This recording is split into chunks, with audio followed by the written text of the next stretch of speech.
नमस्कार, जय हिंद। दोस्तों, आज से इस वीडियो से जो नया कोर्स है स्टार्ट करने जा रहे हैं और कोर्स काफ़ी कमाल का है। ये कोर्स आपका जो डर है ना, उसको दूर करने के लिए स्टार्ट किया जा रहा है। मैं पर्सनली ये मानता हूँ और जितना मेरा एक्सपीरियंस है उससे मैं ये मानता हूँ कि जो स्टूडेंट्स टेक्निकल स्टूडेंट और ख़ासकर इलेक्ट्रिकल का जो स्टूडेंट है, जिस पे कैलकुलेशन न्यूमेरिकल अच्छे से आते हैं, वो बाकी स्टूडेंट्स से ज़्यादा अच्छा रहता है। एग्ज़ाम्स फाइट करने में उसको ज़्यादा इजी होता है, क्योंकि न्यूमेरिकल्स है उसमें फॉर्मूले होते हैं, कंसेप्ट भी उसमें छुपा होता है और उससे उसकी थ्योरी है बहुत मजबूत रहती है, मतलब काफ़ी स्ट्रॉन्ग थ्योरी रहती है उसकी ऑटोमेटिक ही। क्योंकि जो क्वेश्चन बहुत लंबा चौड़ा हल होने वाला होता है, उस क्वेश्चन को वो एक सिंपल सी फॉर्मूले में छुपा के रख लेता है। उस थ्योरी को एक पूरा पैराग्राफ एक मतलब 2-3 कैलकुलेशन में छुपा के रख लेता है। ये उसके पास में पावर होती है। ठीक है, तो यही पावर है मैं आपको देना चाहता हूँ। इसी वजह से पहले तो मैंने जो बुक है न्यूमेरिकल की, जिसके solution book with solve numerical book है, जो शायद फर्स्ट बुक होगी मेरे हिसाब से ITI लेवल पे, जो मैंने आपको प्रोवाइड करवाई। काफ़ी स्टूडेंट ने उसको परचेज भी कर ली है। थोड़ी बहुत मिसप्रिंट हो सकती है, गलती अभी तक मेरे पास में प्योर गलती अभी तक नहीं आई है मेरे पास में, बस मिसप्रिंट है, वो चलेगी क्योंकि वो टाइपिंग मिसप्रिंट हो जाती है। आज से हम जो कोर्स स्टार्ट करने जा रहे हैं वो वही है कि जो ये न्यूमेरिकल बुक है, आपको मैं बता देता हूँ, इसका सॉल्यूशन स्टार्ट कर रहे हैं। सप्ताह में 2 दिन इसका सॉल्यूशन होगा, अर्थात 2 घंटे हर वीक में। जितना मेरे को टाइम मिल पा रहा है मैं पूरा आपको दे रहा हूँ। 2 घंटे आपको, ये 2 घंटे काफ़ी इंपॉर्टेंट होने वाले हैं। पहले हम न्यूमेरिकल से स्टार्ट कर रहे हैं, उसके बाद ऑब्जेक्टिव पे भी जाएंगे, प्रीवियस क्वेश्चंस के एग्जाम्स पे भी जाएंगे, मतलब कंप्लीट का करेंगे। लेकिन अभी न्यूमेरिकल जल्दबाजी हम बिल्कुल नहीं करेंगे। इसलिए नहीं करेंगे क्योंकि आपके पास सॉल्यूशन ऑलरेडी अवेलेबल है। यहाँ पे तो आपको क्या है कि रिवीजन अच्छा हो जाएगा, समझ में बेटर आ जाएगा, क्योंकि एक तो लिखा हुआ और एक मैं यहाँ पे समझाऊंगा, उसमें काफ़ी अंतर हो जाएगा। तो आपको काफ़ी मज़ा आने वाला है। अब मैं आपसे जो बोल रहा हूँ वो आप ध्यान से सुन लीजिए कि मैं बोर्ड पे ही पढ़ाऊँगा। न्यूमेरिकल सॉल्यूशन कंप्यूटर स्क्रीन पे नहीं करवाऊँगा, क्योंकि आपको समझाने में थोड़ा ईजी रहेगा और आपको समझने में भी ईजी रहेगा। लेकिन क्वेश्चन है जो लिखने में थोड़ा टाइम लग सकता है, तो आप सभी इतना सा ज़रूर करें, जिनके पास में बुक है वो बुक को खोल के इस वीडियो को देखें। बुक अपने पास रख लें, जिससे आपको उसके ऑप्शंस और साथ में क्वेश्चंस है जो तुरंत आपको पता चल जाएगा। ठीक है ना। जिनके पास बुक नहीं है, मैं यही कहूँगा कि आप बुक मंगवा लीजिए। इतने से पैसे तो आपको खर्च करने ही पड़ेंगे। यदि आपको वैसे भी तो आप 2-2, 3-3, 4-4 हज़ार रुपये है जो वैसे ही दे देते हो कोचिंग्स में, जिसमें ज़्यादा कुछ मिलने वाला भी नहीं होता है, वही रिपीट करवाते रहते हैं इधर उधर। ठीक है, तो ये 200 प्लस जो चार्ज है शिपिंग चार्ज, वो आप है दे के इसको मंगवा लीजिए। मैं तो यही कहूँगा, जिससे आपको बेटर रहेगा। मैंने आपको सारा इंट्रोडक्शन दे दिया है ये 2-3 मिनट में। अब हम स्टार्ट कर लेते हैं। आपका केवल इतना सा फर्ज बनता है कि न्यूमेरिकल की ये एक सेपरेट ITI लेवल की क्लास है, ये शायद फर्स्ट क्लास में जो आपको दे रहा हूँ। तो आपका फर्ज इतना बनता है कि जितने भी स्टूडेंट है वहाँ पे आप इसको शेयर ज़रूर से ज़रूर करें, तो मुझे भी खुशी होगी और मुझे नेक्स्ट टाइम है अच्छा करने का हौसला मिलता रहेगा। मैं यही कहूँगा आपसे, इसलिए शेयर सब करें। और जो भी स्टूडेंट्स है नए जुड़े, वो सब्सक्राइब कर लेना, बेल आइकन पुश कर लेना। Let's start. देखो दोस्तों, आज हमारा डे 1 है। ठीक है, इसी हिसाब से क्लास चलेगी।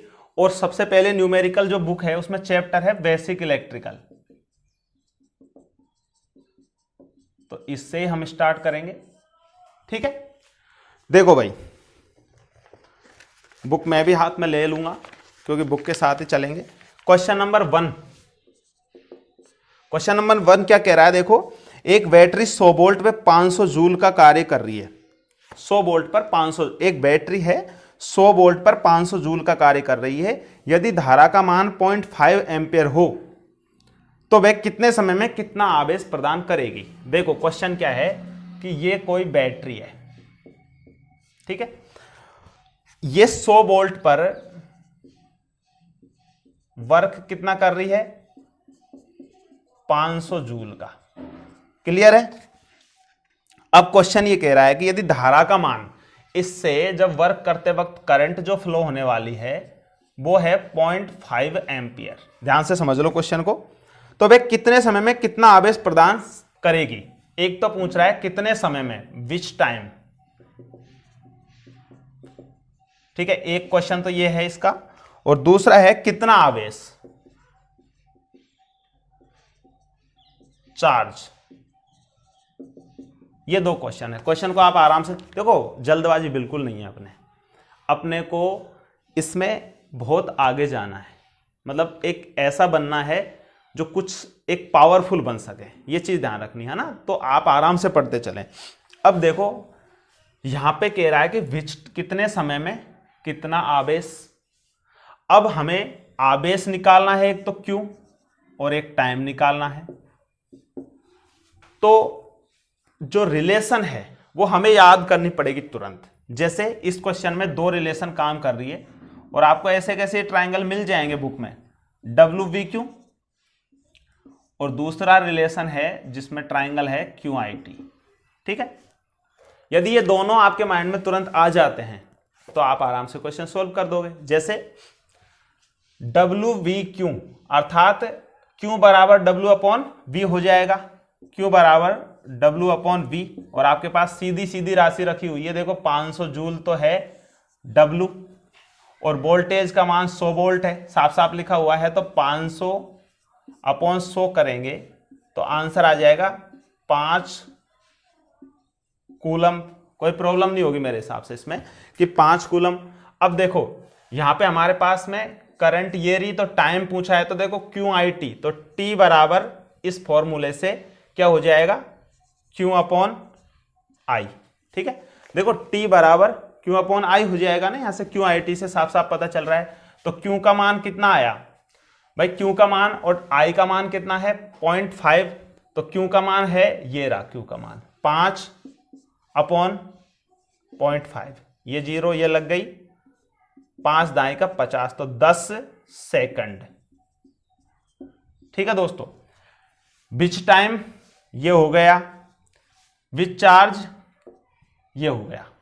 तो आंसर हो जाएगा 5 कूलम और 10 सेकंड। तो यहां पे देखो दोस्तों 20 second 5 coulomb, 10 second 10 coulomb, 10 second, इसमें दो ऑप्शन सेम हो रहे हैं, मतलब 10 सेकंड सी और बी। जो बी ऑप्शन एक्चुअल में है इसको आप कर लेना 10 सेकंड और 5 कूलम, और ये है ना, ये आंसर हो जाएगा, मतलब बी ऑप्शन। और एक्चुअल में आपको मैं, यदि मेरा जो मैंने लिखा है हार्ड कॉपी, जैसे पहले बुक बनाते हैं तो ऐसे लिखना पड़ता है, देखो तैयार करना पड़ता है इस तरीके से, है ना, नोट्स पूरे बनाने पड़ते हैं जब पब्लिकेशन को चेक करवाने। तो इसमें पहला नंबर का क्वेश्चन है ये, और इसमें बी ऑप्शन साफ साफ देखो मैंने लिखा है 5 कूलम, है ना, लेकिन मिस प्रिंट में 2 बार ये उन्होंने 10 कर दिया, तो कोई दिक्कत नहीं है। आई होप आप समझ गए होंगे, इस क्वेश्चन को समझ गए। अब देखो मेन यहां पे ये है कि ये क्वेश्चन जरूर नहीं ऐसे कैसे एग्जाम में आ जाएगा। इन दोनों रिलेशन का हमने क्या निकाला, यहां पे आपस में कॉम्बिनेशन निकाला। अब आपकी जिम्मेदारी यह बनती है कि कभी भी इन रिलेशन में से क्वेश्चन आए तो आप फटाक से आंसर करें। इस बार टी और ये पूछा, कुछ भी पूछा जा सकता है ना।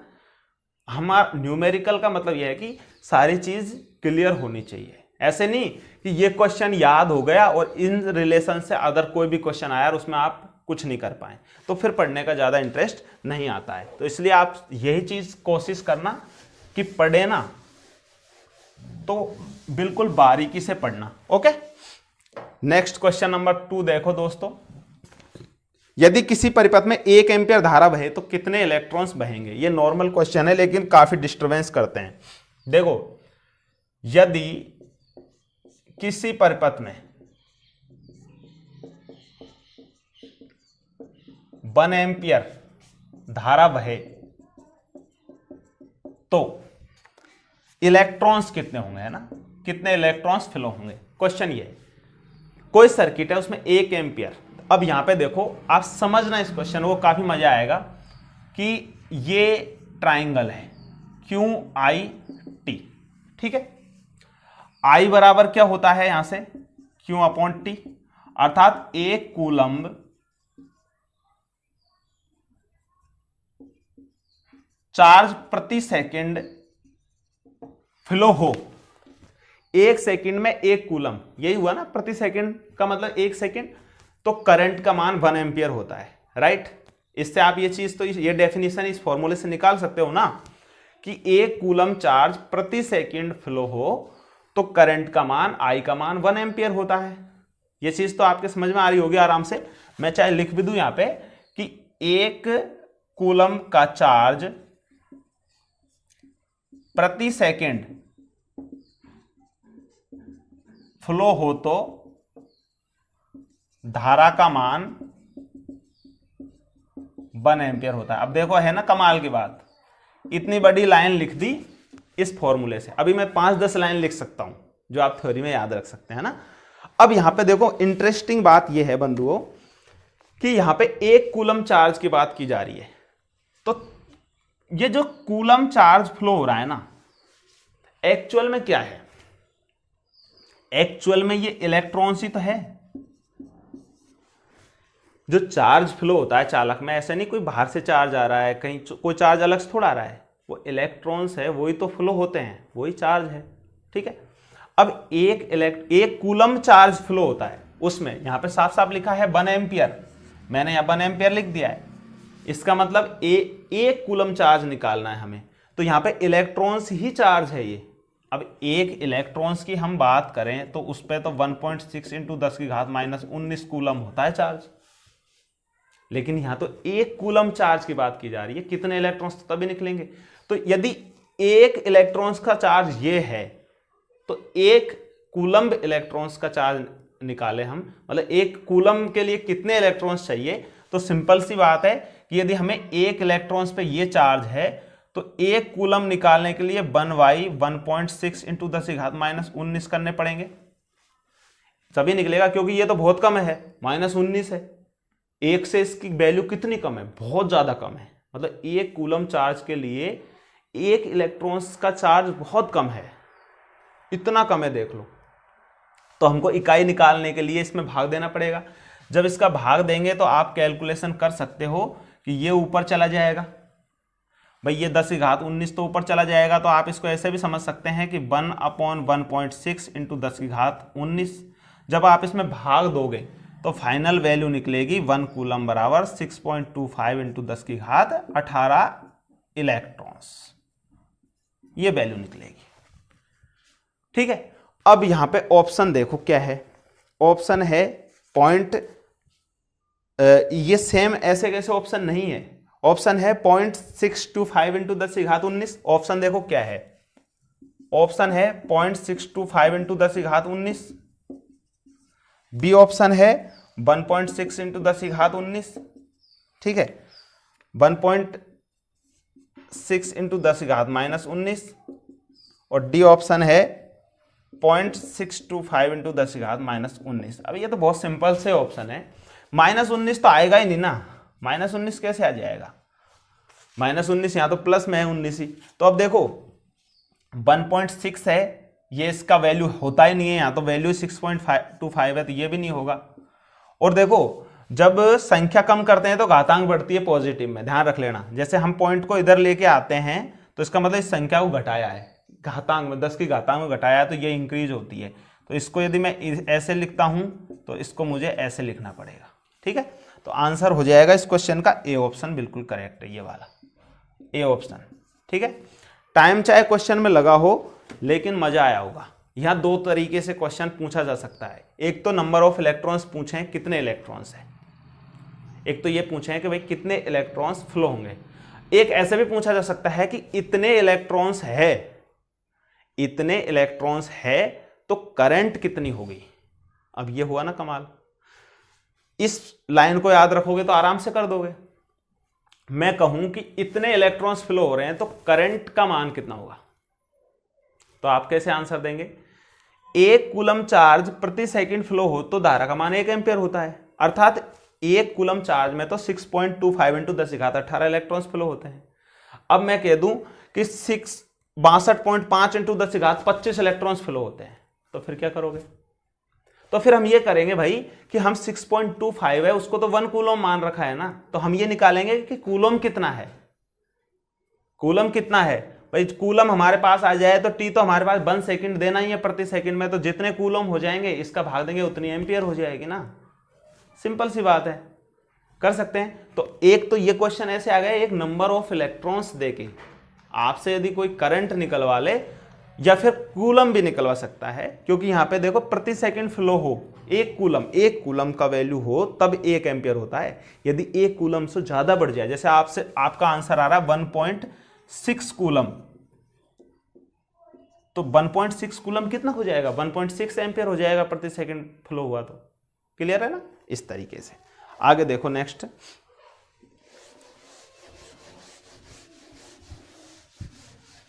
क्वेश्चन कितने भी हो इसका बिल्कुल टारगेट नहीं है, टारगेट है सिर्फ समझाने का, क्योंकि क्वेश्चन के आंसर तो आपके पास ऑलरेडी अवेलेबल है ही, तो इसमें तो दिमाग लगाने की जरूरत ही नहीं है।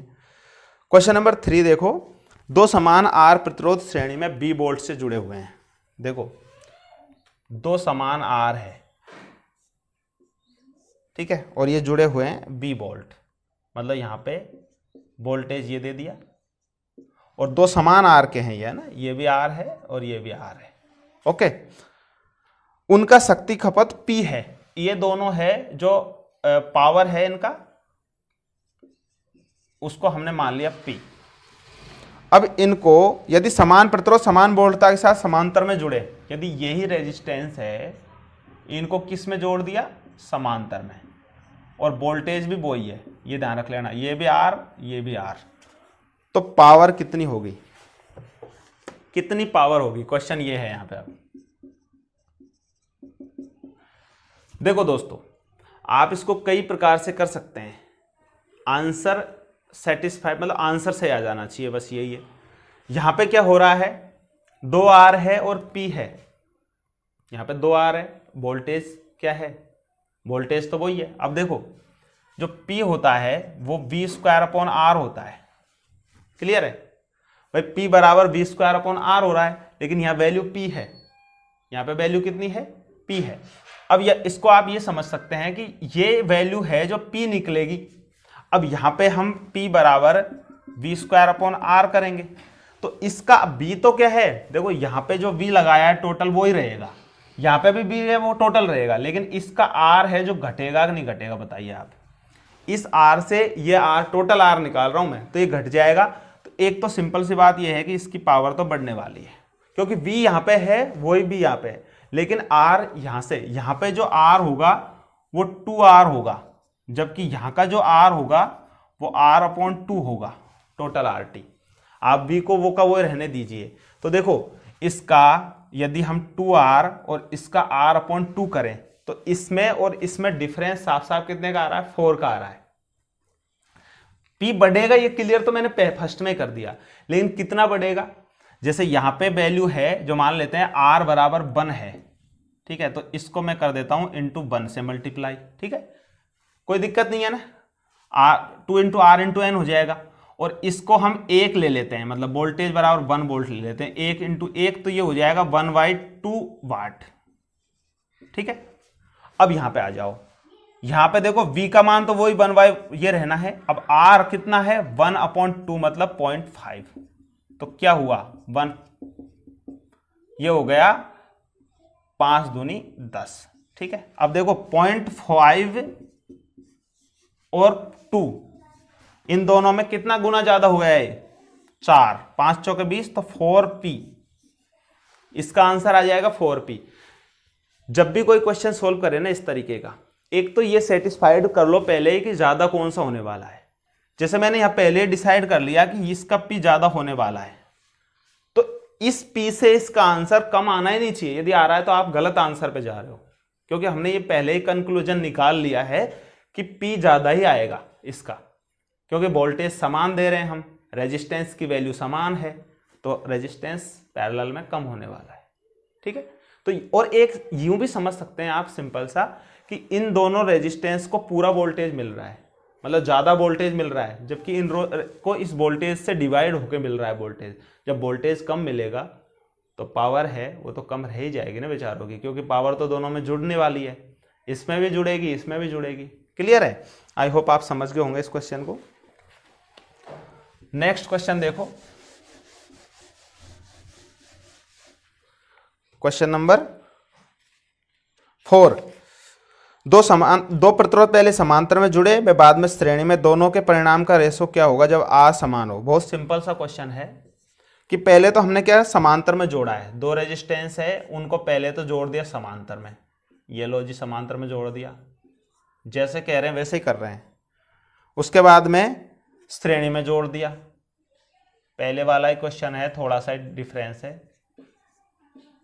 ये लो, अब देखो दोनों के परिणाम का रेशो क्या होगा जब आर समान हो, क्वेश्चन ये कह रहा है। तो आर, इसका भी आर है, इसका भी आर है, ये भी आर है, ये भी आर है। अब इनका रेशो पूछ रहा है, ठीक है, समांतर और श्रेणी का रेशो पूछ रहा है, ये जरूर ध्यान रख लेना। तो देखो R T parallel, R T समांतर अपॉन आर टी श्रेणी, बस यही क्या है, इसका रेशो है, यही इसका आंसर है। तो आर टी समांतर है वो ये है, तो आर अपॉन 2, ठीक है, अपॉन 2r, भाई आर अपॉन 2/2r, यही हुआ ना, इसका सिंपल सा रेशो हो गया। तो अब इसमें तो आप, या फिर आप और भी सिंपल तरीके से, जैसे काफी स्टूडेंट की आर का वैल्यू समझ में नहीं आता कि यार आर ऊपर नीचे कैसे जाएगा, तो उससे बेटर आप ये कर लो कि इनकी वैल्यू बराबर मान लो कि इसका एक है मान, तो यहाँ पे देखो अलग अलग निकाल लो, ज्यादा ही प्रॉब्लम है। तो जैसे आर और एक का 0.5 आ जाएगा, इसका आर टी, तो आर टी पैरेलल का तो ये आ जाएगा, और आर टी सीरीज का क्या आ जाएगा, 1 और 1, इसका भी 1 है इसका भी 1 है, तो 2। अब तो कोई प्रॉब्लम नहीं है, इससे ज्यादा सिंपल और कुछ नहीं हो सकता। अब हमको समांतर का इसका 0.5/0.2 करना है, ठीक है। तो ये लो 5 × 5 = 20, 1/4 बराबर 0.25, ये इसका आंसर हो जाएगा। तो आंसर हो जाएगा बी क्वेश्चन का, क्वेश्चन नंबर 4 का, ठीक है। आप भाई जैसे अब इसको भी कर सकते हो, मैंने जैसे पहले बताया था ना कि ये r/2/2r, तो इसको भी कर सकते हो। वैसे तो r/2 1/2r, r से r कट जाएगा तो 1/4 बराबर 0.25, बुक में ऐसे ही दे रखा है, ठीक है। लेकिन उससे भी यदि आपको ऐसा लगे कि जब समान वैल्यू और दुगनी वैल्यू तिगनी करवाई जाए तो आप नंबर ले लो, जैसे समान है तो 1 मान लो, पहले से दुगना है दूसरा तो r फिर 2r मानते हैं, ठीक है, जैसे सिस्टमेटिक ढंग से। लेकिन आप 1 मान लो उसको 2 मान लो, 2.5 गुना है तो 1 मान लो उसको 2.5 मान लो, और भी बेटर हो जाएगा, आपके लिए इजी हो जाएगा ना। क्वेश्चन नंबर 5 देखो, अब 200 वाट 230 वोल्ट व 100 वाट 115 वोल्ट लैंप प्रतिरोध का रेशो क्या होगा। सिंपल सा क्वेश्चन है, वही ऐसा ही है कि हमारे पास में 2 लैंप है, एक लैंप है L1 बराबर 200 वाट और 230 वोल्ट, ठीक है, और L2 जो लैंप है वो है 100 वाट और 115 वोल्ट, ठीक है। अब पूछा है लैंप प्रतिरोध का रेशो, तो L1 मतलब RL1/RL2, इसका मान क्या होगा, यह क्वेश्चन है। तो भाई R बराबर तो क्या होता है, तो R1 निकालेंगे तो V²/P, ठीक है, तो P1 V1² हो जाएगा। तो V1 का कितना है 230 × 230, ठीक है, और P कितना है 200, तो इस 0 से ये कट गया, इस 0 से ये कट गया, ठीक है भाई। यहां पे और L2 है, ये है, तो इसका क्या हो जाएगा, दिख तो रहा है ना, हाँ दिख रहा है। R2 क्या हो जाएगा V2² P2, तो V2 कितना है 115, 115 × 115/100, ठीक है। आप इसको डायरेक्ट भी लिख सकते थे, लेकिन आप अलग भी कर सकते हैं। देखो कैलकुलेशन जो इजी लगे ना, आपको मेन है कि तरीका सही आना चाहिए। कैलकुलेशन स्टूडेंट की जितना मैं फास्ट कर रहा हूं उतना नहीं होती, मेरे को पता है, लेकिन आपको तो जो सही लगे ना कैलकुलेशन, गुणा भाग जोड़ बाकी जैसे, लेकिन यदि आप पॉइंट्स को ऐसे काट पीट के करेंगे तो बेटर रहेगा, इसलिए ज़्यादा इस तरीके से मैं आपको बताता हूँ। अब देखो इसमें आप क्या कर सकते हैं कि 23 से 23 को गुणा करें और फिर 2 का भाग दे दें एक तो, और फिर 115 से 115 को गुणा करें और 100 का भाग दे दें और इसकी वैल्यू का इसका क्या कर दें, वो कर दें, रेशो निकल जाएगा। लेकिन दूसरा तरीका ये भी है कि आप ऐसे भी कर सकते हैं कि सीधा लिखो 230 इंटू 230 अपॉन 200, उसके बाद में नीचे रेशो निकालना है तो 115 इंटू 115 अपॉन 100। ठीक है, अब इसको ऊपर जाएगा तो देखो ये ऐसे हो जाएगा कि यहां पे आ जाएगा 100 अपॉन 115 इंटू 115। ठीक है, ये तो आपको पता ही होगा। तो ये 2 से कट गया, ये 2 से कट गया, ये 2 से कट गया, 2 से 2 कट गया तो 2 आंसर बच गया। ठीक है, तो 5वें नंबर के क्वेश्चन में भाई इससे क्या हुआ कि फटाफट हो गया ना काम, इसमें क्या हुआ कि जल्दी जल्दी हो गया। समझ रहे मेरी बात को? अब आप इसमें गुणा भाग जोड़ बाकी करते तो टाइम लग जाता। इसमें यदि इनमें से जैसे करते आप कि इसको गुणा करते फिर इसका भाग देते, इसको गुणा करते इसका, अब यहां पे देखो फटाक से ही 2 आंसर आ गए, टाइम ही नहीं लगा। सही है ना? तो आप ऐसे भी कर सकते हैं, ये बेटर तरीका है। ये थोड़ा लंबा तरीका हो जाएगा यदि इस तरीके से करेंगे तो मेरे हिसाब से आपको इस तरीके से जाना चाहिए। ओके, आगे बढ़ते हैं। एक बार जरूर ये बताएं आप लाइक करके कि भाई मजा आ रहा है कि नहीं आ रहा न्यूमेरिकल्स में, जो ये क्लास चल रही है इसमें आपको मजा आ रहा है कि नहीं आ रहा, ये जरूर बताना, जिससे क्या है कि मेरे को पता तो चले ना।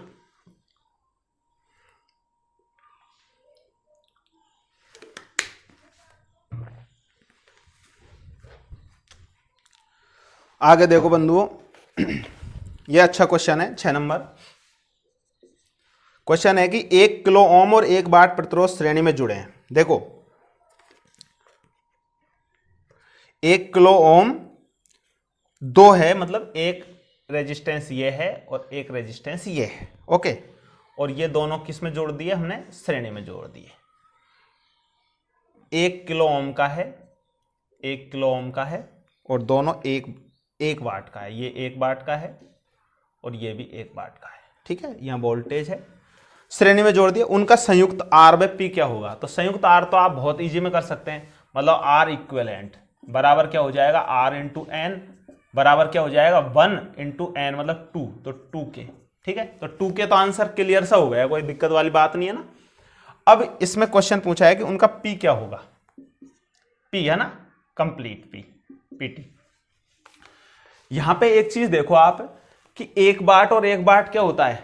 2 वाट होता है। 1 वाट, वैसे तो आंसर इसका क्या होना चाहिए था? 2 वाट होना चाहिए था, आप आराम से बोल देंगे। लेकिन यहां पे कहीं नहीं बोला कि वोल्टेज कितना दिया है, क्योंकि 2 वाट फाइनल इसलिए नहीं आएगा क्योंकि वोल्टेज के ऊपर डिपेंड करता है वाटेज। रेजिस्टेंस तो पहले से फिक्स होता है, ये ध्यान रख लेना। कोई भी प्रतिरोध या लैंप है या जिसकी कैपेसिटी होती है ना वोल्टेज, जैसे कोई लैंप है, मान लेते हैं कोई 100 वाट का लैंप है और 250 वोल्ट इसकी क्या है? रेट वोल्टेज है, तो इसका रेजिस्टेंस तो क्या रहेगा? कांस्टेंट निकाल लेंगे हम। कैसे निकाल लेंगे? आर बराबर बी स्क्वायर अपॉन पी करके। लेकिन ये जरूर नहीं कि हमेशा 100 वाट ही होगा खपत करेगा, नहीं। वोल्टेज यदि हम घटाएंगे तो वाटेज भी चेंज हो जाएगी। क्लियर सी बात है ना? तो मेरा कहने मतलब यहाँ पे ये है कि रेजिस्टेंस तो हमने फिक्स कर लिया, लेकिन 2 वाट यहाँ पे वोल्टेज नहीं दिया है, इसलिए हम फिर ऑप्शन को देखना पड़ेगा। तो देखो क्या है ऑप्शन में, 2 किलो ओम 2 ही ऑप्शनों में। पहली चीज तो ए ऑप्शन और सी ऑप्शन में 2 किलो ओम है। ठीक है, ए ऑप्शन और सी जो ऑप्शन है उसमें क्या है? 2 किलो ओम 0.5 वाट, ठीक है, और 2 किलो ओम 1 वाट। ओके दोस्तों, अब बताओ आप, यहां पे 2 किलो ओम 0.5 वाट और 2 किलो ओम 1 वाट इस तरीके से किया गया है क्वेश्चन को। अब यहां पे कंप्लीट 2 वाट आ रहा है आंसर, तो हम क्या करें? इन दोनों और 2 किलो ओम और 1 और सी ऑप्शन हो ही नहीं सकता, क्योंकि 2 किलो ओम तो कंफर्म आने वाला, रेजिस्टेंस चेंज होगा नहीं। तो हम क्या कर सकते हैं कि वोल्टेज को डिवाइड कर सकते हैं। कैसे कर सकते हैं कि मान लेते हैं कि इसका वोल्टेज है वो भी 1 वोल्ट मान ले, या फिर 100 वोल्ट इसका मान ले और 100 वोल्ट इसका मान ले। मतलब इस जो 200 वोल्ट है, कहने मतलब इनका जो कैपेसिटी है, और यहां 100 वोल्ट दे हम, तो आधा आधा वोल्टेज हो जाएगा। मेरा कहने का मतलब यह है, मैं यहां पे ये कहना चाह रहा हूं कि जो वोल्टेज हम जो वैल्यू मानेंगे, क्योंकि रेजिस्टेंस और ये समान है, समान है, इसका मतलब हम वोल्टेज बराबर लेंगे तो जो भी वोल्टेज होगा वो डिवाइड हो जाएगा। भाई यदि जैसे ये 100 वोल्ट का ले हम, आप समझ रहे हैं मेरी बात, और यदि हम 200 वोल्ट यहां पे दे दें फिर तो 2 वाट आंसर आना चाहिए, लेकिन 2 वाट ऑप्शन में नहीं है, 2 वाट ऑप्शन में नहीं है, तो फिर हम क्या मानेंगे कि हम यहां पे 100 वोल्ट मान लेंगे। मैंने जो इसमें ऑप्शन है उसमें भी लिखा हुआ है, देखो मैं आपको बता देता हूं रीड करके। और इसीलिए, और ये क्वेश्चन है ना काफ़ी, मतलब मैंने कहीं ना कहीं से इसको इस तरीके का क्वेश्चन आया था इसलिए बनाया था। सारे क्वेश्चन आपको अलग अलग मिलेंगे इसमें, इस बुक में यही खासियत है, सारे रिपीट क्वेश्चन नहीं किए मैंने। देखो इसमें लिखा है कि ऑप्शन के अनुसार 0.5 वाट होगा क्योंकि वोल्टता की क्षमता से आधी मानी गई है।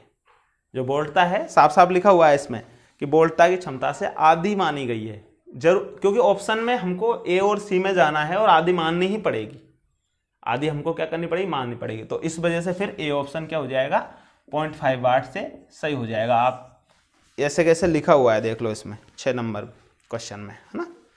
आगे देखो क्वेश्चन नंबर 7।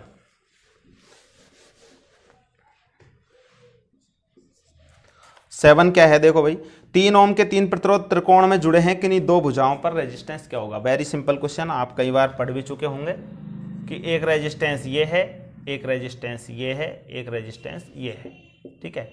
और कितने के हैं ये, 3 ओम के हैं, 3 ओम 3 ओम 3 ओम, किन्हीं भी 2 भुजाओं पे ले लो, इन दोनों पे ले लो, इन दोनों पे ले लो, इन दोनों पे ले लो, कोई प्रॉब्लम नहीं है।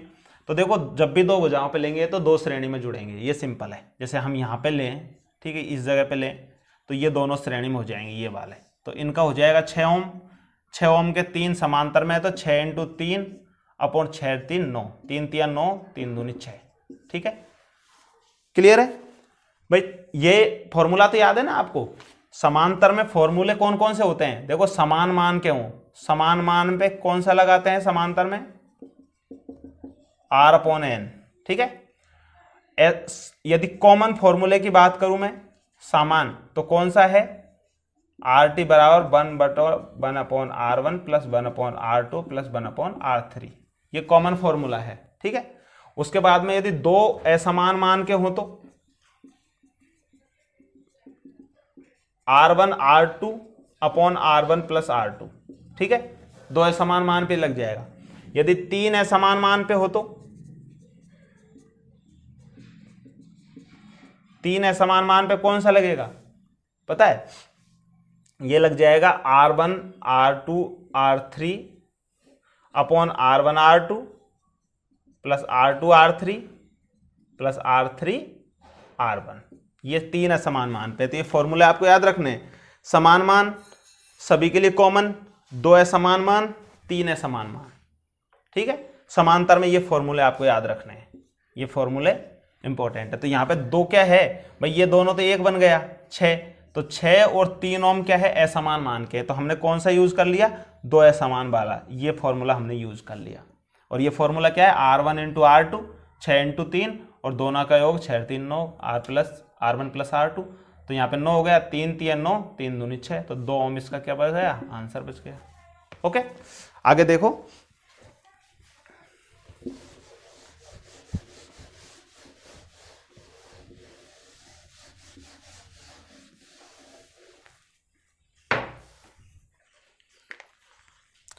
क्वेश्चन नंबर है 8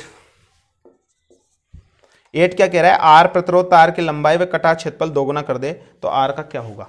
देखो एक कटाक्ष क्षेत्रफल से क्वेश्चन आता है, एक आता है डाया से। ये कटाक्ष क्षेत्रफल का है कि 8 नंबर की आर प्रतिरोध है कोई की लंबाई दोगुनी व कटाक्ष क्षेत्रफल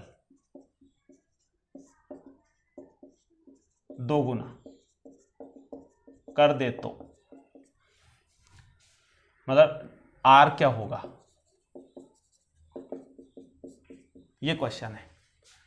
देखो एक तो होता है डाया, जैसे ये आपका बायर है ना, ये बायर ऐसे भी हो सकता है, इस शेप में भी है ना, बायर जरूर नहीं ऐसा ही हो, ऐसा भी क्वेश्चन आ सकता है कि क्वेश्चन ऐसा आ जाए, ठीक है।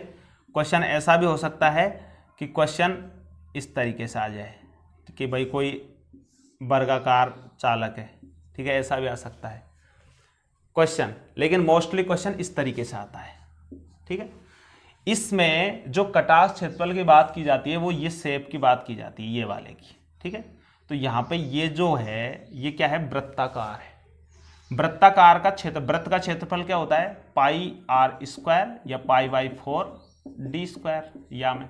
ठीक है, सबकी लेंथ तो वही लेंथ है, यहां से यहां तक की जो लेंथ होगी वही क्या है, लेंथ है।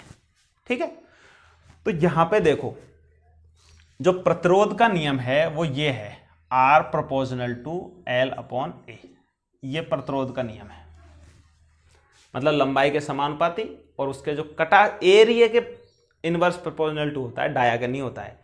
बहुत से स्टूडेंट है डाया को ये मान लेते हैं, ये जो ये गलत फॉर्मूला है ना कि डाया, लेकिन यदि जब कंपैरिजन करवाया जाता है दो में तो डाया को स्क्वायर करेंगे तब भी एरिया निकल जाएगा, क्योंकि पाई दोनों तरफ कट जाएगा। समझ रहे, तो यहां पे तो कुछ नहीं है, यहां पे लेंथ को क्या किया है, दो गुना, कटास क्षेत्रफल को दो गुना किया है। मतलब यदि हम L1 बराबर 1 माने और L2 बराबर क्या मान ले, 2, एरिया 1 बराबर 1 माने और एरिया 2 बराबर 2, तो बात तो वही हुई, तो आंसर तो वही होने वाला है, R का R ही, दोनों हमने बढ़ा दिए हैं। क्या किया है, कुछ नहीं किया। लेकिन यही क्वेश्चन यदि ये हो जाता कि मान लेते हैं कि इस पहले जो डाया है, डाया, इसकी जगह डाया लिखा होता और उसको कहते 2 टाइम किया गया है, तो आंसर क्या आता। ये समझने वाली बात है, डाया और कटाक्ष क्षेत्रफल में क्या डिफरेंस है। तो इसका हम निकाल लेते हैं, देखो इसको हटा देते हैं भाई। देखो R1 का वैल्यू है वो क्या हो जाएगा, L1 अपॉन A1 बराबर L1 upon pi by 4 D1 square, right. Dia दे रखा है इसलिए D लिख दिया। R2 का वैल्यू क्या हो जाएगा, L2 अपॉन A2 बराबर L2 upon pi by 4 D2 का स्क्वायर। कोई प्रॉब्लम नहीं होगी मेरे हिसाब से। अब देखो हम R1 की वैल्यू निकालें और D1 को हमने क्या किया है, 2 गुना किया है, ये ध्यान रख लेना। पहले D1 था, उससे हमने तो D1 का वैल्यू हम क्या मानेंगे, अब D1 बराबर 1 और D2 बराबर 2, L1 बराबर 1 और L2 बराबर 2। अब हमारे पास में ये है, पहले क्वेश्चन का आंसर तो मैंने R बता दिया, ठीक है ना, R जो इस बुक में है वो तो बता दिया, लेकिन ये मैं साथ में और बता रहा हूँ एक और जो आपको जरूरी है, क्योंकि हमें तो सीखना है इस बुक के साथ साथ कुछ और भी नई चीज। अब देखो यहाँ पे L1 का मान 1 रखेंगे, ठीक है, और पाई बाई 4 को मैं ऐसे ही लिखने रहा हूं, और D1 का स्क्वायर 1 का स्क्वायर, ठीक है। अब L2 का मान हम क्या रख रहे हैं, 2 गुना की है लंबाई तो 2, पाई बाई 4 में ऐसे ही लिख रहा हूं, और D2 क्या है, 2 का स्क्वायर। समझ रहे हैं बात को, ये समझ लो। अब बंधुओं यहाँ पे आप देखो कि 1 अपॉन पाई बाई 4 आया है आंसर इसका, तो ठीक है, और इसका आया है 2 पाई बाई 4 इंटू 2, क्योंकि 2 से 1 2 तो कट ही जाएगा ना। देखो 2 इंटू 2, ठीक है, 1 यहाँ पे 1 आएगा, या ना 1 अपॉन 2, ये इस तरीके से आएगा। ये कैसे आया, ये 2 2 है तो 1 2 से 2 कट जाएगा, है ना। तो ये आया 1 अपॉन पाई बाई 4 इंटू 2, और ये आया 1 अपॉन पाई बाई 4। अब पाई बाई 4 का जिस इसमें 1 में भाग देंगे और इसमें भाग देंगे तो ये 2 क्या है, नेगेटिव है, मतलब नीचे है 2। क्लियर, समझ रहे हैं। तो यहां से ये कट सकता है, तो इसका मान है जो 1 आ जाएगा, तो इसमें 1/2 आ जाएगा। समझ रहे बात। तो डाया में और इसमें चेंज हुआ कि नहीं हुआ, चेंज साफ साफ नजर आ रहा है ना आपको। तो डाया और एरिया को आप सेम नहीं ले सकते, क्योंकि एरिया एक अलग चीज है, ये अलग चीज है। वहां पे हमने 1 को मल्टीप्लाई करेंगे तो 1 इंटू 1 आता है, लेकिन 2 को करेंगे तो 4 हो जाता है, ठीक है। ये चीज एरिया में और डाया में यही डिफरेंस है। तो आप इस तरीके से डाया को कर सकते हैं, इस तरीके से। एरिया में तो कोई चेंज ज्यादा होने वाला है नहीं। आगे देखते हैं हम।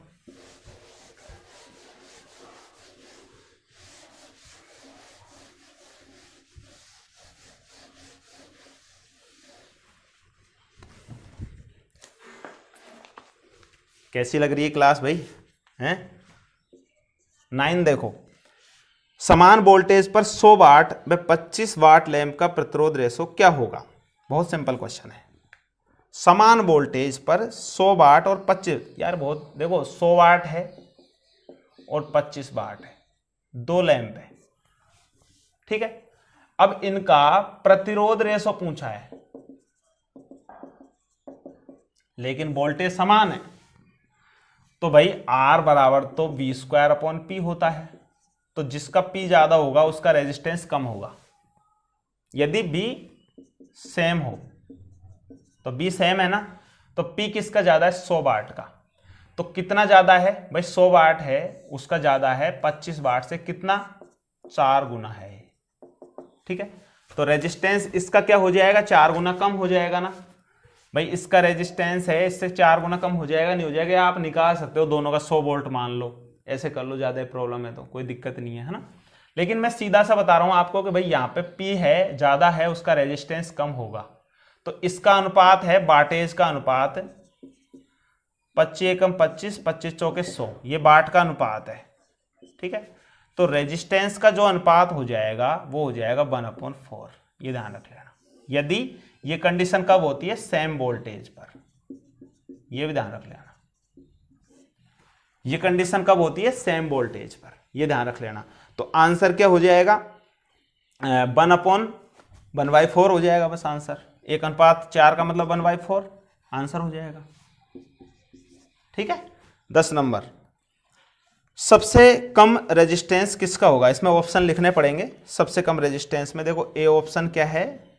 ए ऑप्शन है 200 वाट 220 वोल्ट, बी ऑप्शन है 100 वाट 220 वोल्ट, सी ऑप्शन है 50 वाट 220 वोल्ट। ऊपर का ही तो क्वेश्चन है ये, इसमें कुछ नहीं है। 25 वाट 220 वोल्ट। वोल्टेज सेम है, तो जिसका सबसे ज्यादा पावर होगा उसका सबसे कम रेजिस्टेंस होगा। क्वेश्चन पूछा हुआ है सबसे कम आर किसका है, तो इसका हो जाएगा सबसे कम आर, ए ऑप्शन सही हो जाएगा। सबसे ज्यादा आर पूछ लेते तो इसका हो जाता, इसका सर्वाधिक आर हो जाता इस क्वेश्चन में, इसका सबसे कम हो गया, ठीक है, नो प्रॉब्लम। नेक्स्ट क्वेश्चन देखते हैं 11 नंबर।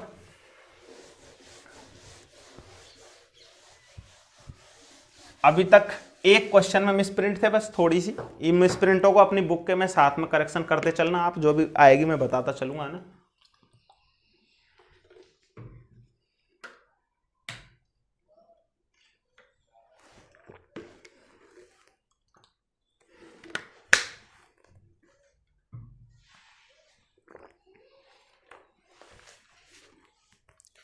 क्वेश्चन 11 देखो क्या है। इस तरीके से एक सर्किट बना हुआ है जिसमें ये लो जी,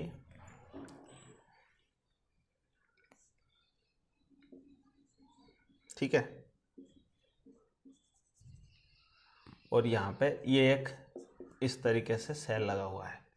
ये 2 एम्पियर है, ये 1 ओम है, ये 1 ओम है, और इसमें 1 ओम लिखा हुआ है यहाँ पर ना। 1 ओम नहीं होना चाहिए, ये 1 एम्पियर होना चाहिए मेरे हिसाब से, ये 1 एम्पियर होना चाहिए। देखते हैं ऐसा करके, ये 1 ओम है आपकी बुक्स में, 1 ओम है, मेरे हिसाब से 1 एम्पियर होना चाहिए। मैं देखता हूँ देखो करके, है ना, एक सेकेंड।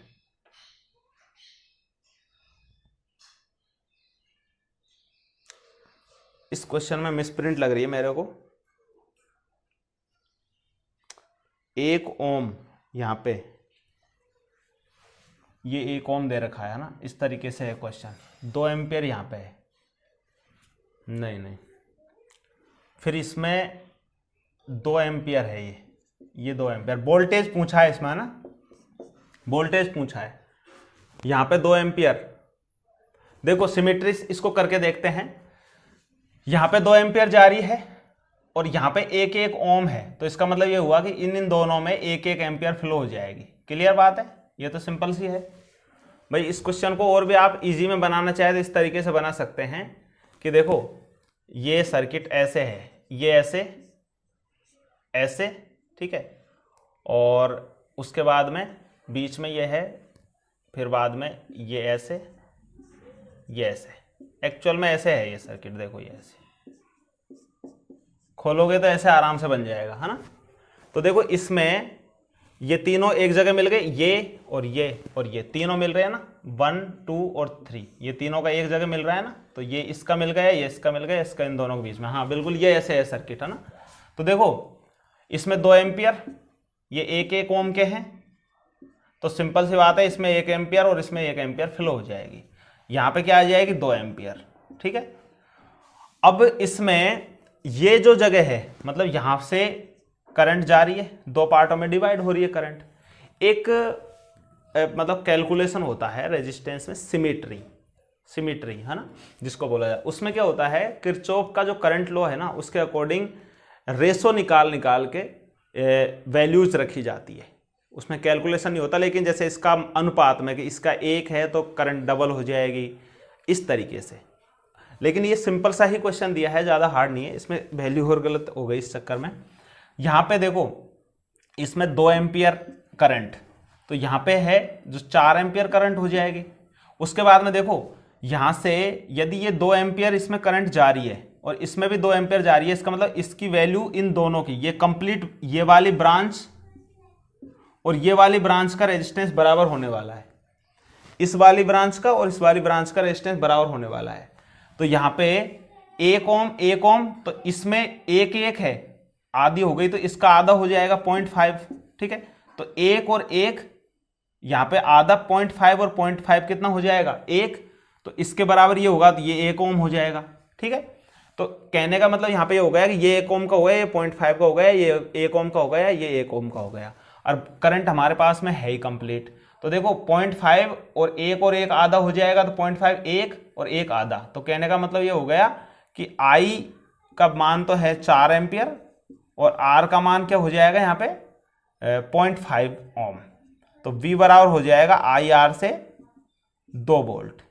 2 वोल्ट इसका राइट आंसर हो जाएगा। आप इसमें जो भी करेक्शन है वो कर लेना। कुल मिला के बात यह है कि ये जो 1 ओम वैल्यू लिखी हुई थी ना, वो 1 ओम ने होके यहाँ 2 एम्पियर है, बस ये है। देखो क्वेश्चन, एक्चुअल में क्वेश्चन ये है। आप इतना सा करेक्शन कर लेना क्वेश्चन को। मैं यहाँ पे इस क्वेश्चन में कर देता हूँ। देखो ये रहा, ये जो लिखा हुआ है, ये इसको मिटा देता हूँ। ये है क्वेश्चन, ठीक है। ये वाला जो क्वेश्चन है ये है, अब दिख रहा है ना ये वाला, ये क्वेश्चन है, ठीक है। कर लोगे ना। और ये सिमेट्री से किसी दिन और थोड़ा एक आध क्वेश्चन और करवाऊंगा मैं, जैसे अनुपातों में ले लेके।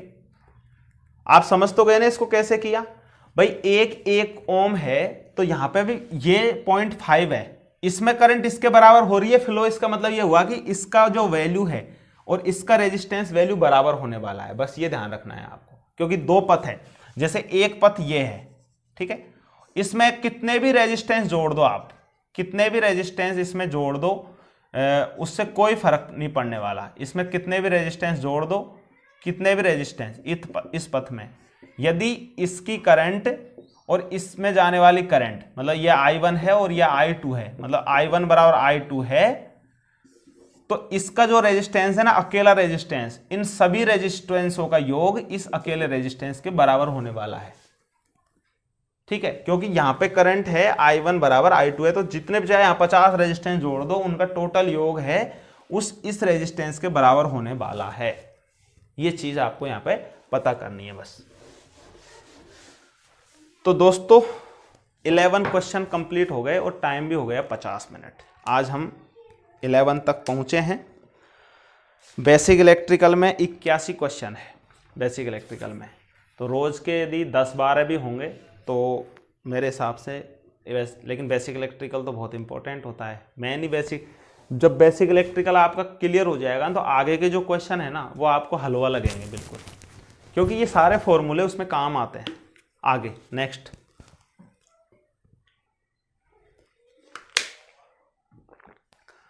भाई फंडामेंटल थ्योरी है ये। बेसिक इलेक्ट्रिकल का मतलब क्या हुआ, फंडामेंटल है। यहीं से शुरुआत होती है सारी आपकी पढ़ाई की।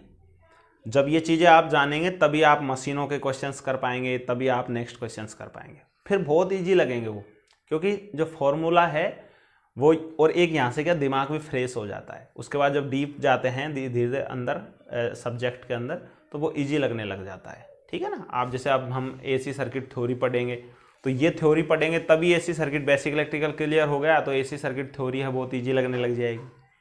तो बस आप तो ये ध्यान रखें, मैं अगेन रिपीट कर देता हूँ कि जब भी आप पढ़ें, ठीक है, तो जब भी पढ़ें तो बुक अपने पास में रखें। जैसे मैंने अब यहाँ क्वेश्चन लिखे, कुछ क्वेश्चंस मैंने शॉर्ट में लिखे ना, आपके पास में यदि सामने बुक रखी रहेगी, सामने मोबाइल रखा रहेगा, या फिर आप जो भी कंप्यूटर में पढ़ते हैं, तो वहाँ पे आपको बुक में तुरंत क्वेश्चन मिल जाएगा ना, तो आपको और मज़ा आएगा। देखना, आप पढ़ोगे तो बहुत मज़ा आने वाला है। तो साथ में बुक रख के पढ़ें। और जिसके पास बुक नहीं है, नीचे डिस्क्रिप्शन में लिंक है, आप बुक परचेज कर सकते हैं। मैं तो ये कहूँगा कर लीजिए।